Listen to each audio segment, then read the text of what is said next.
Guys, Competative back another video, and today doing another video outside because I don't know, I just like how it's done. I don't think you guys want to really look at just laid out cards all nice and pretty. So I just thought going outside. It's a beautiful day out. Why not? So yeah. So today I'm going to be talking about the Heretics competitive standpoint. Well, and Inzector since subscriber wanted me to talk about that. Sorry guys. And yeah, I think Heretics right now at a competitive standpoint, I think they can keep up with the meta.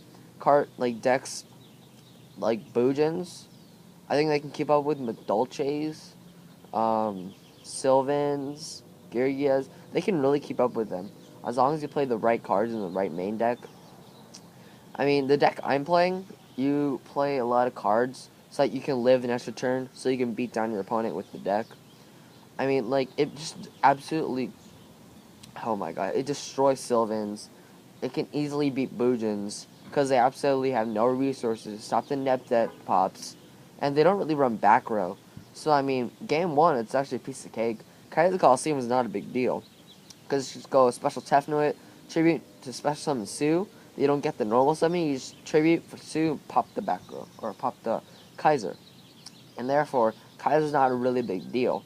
Cards like I don't know, Vanity's Emptiness is not really a big deal either. Because there's cards like Wingbeat, a Giant Dragon, and MST.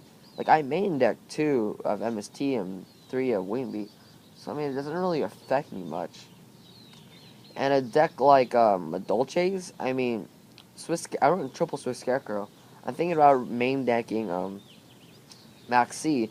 Because the top tier decks are all going to be fast. Then again, there's all those other low tier decks. Or not as better tier decks as like Sylvan and stuff or Boojins that just doesn't really affect Maxi, but I don't know about that. So I mean, I think they can keep like my version of the deck at a competitive standpoint can keep up with the others.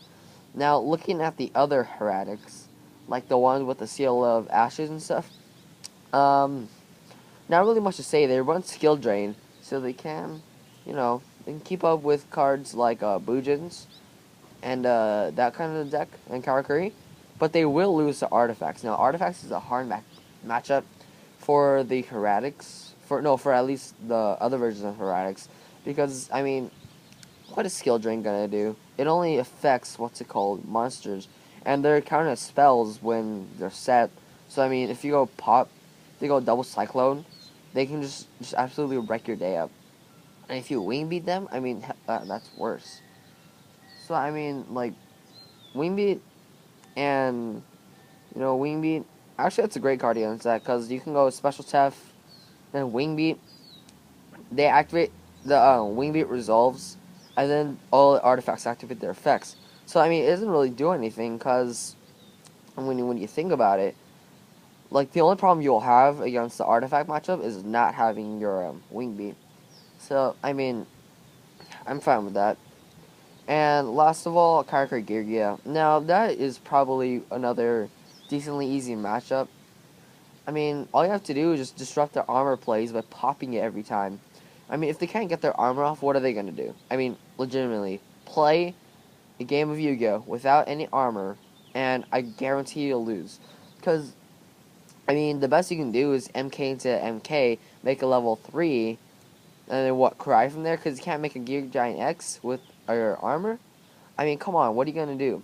I mean, keep continuously popping the armors and making sure they don't get their armor off is just crucial to beating the Karakuri deck. Now, I mean, as for Inzectors, same thing with them. They don't really care. They just go Inzector pop, pop, pop, pop, pop. What are you going to do about that? I mean, Karakuri Girgia is going to be a big contender because it can keep up with them, but decks like Sylvans and Artifacts will absolutely wreck shop on them. Because, I mean, Martial Leaf just pops the monster. And, what was it, Artifacts, they can just pop your set armor too. I mean, it's just ridiculous in what they can do. So, Inzectors is kind of a similar concept. They're just somewhat inconsistent since they don't have, like, triple of the Hornet and triple of the Dragonfly. So, I mean, it's not They're kind of inconsistent, but that's why I run cards like Pot of Duality, Reckless Greed, Upstart Hoban, and like Potted and Card D and Call of the Haunted. I mean, you'll be fine as an Inzektor player. The only deck you will lose to is probably Fire Kings, and that's not too much of a meta deck. Make sure you don't let the Inzektor or the Karakuri player go off, because they will destroy you. So let me know what you guys think about this. Do you like the camera angle? Do you like how I'm doing these now? So yeah, this is Kubikin9, and I'm out.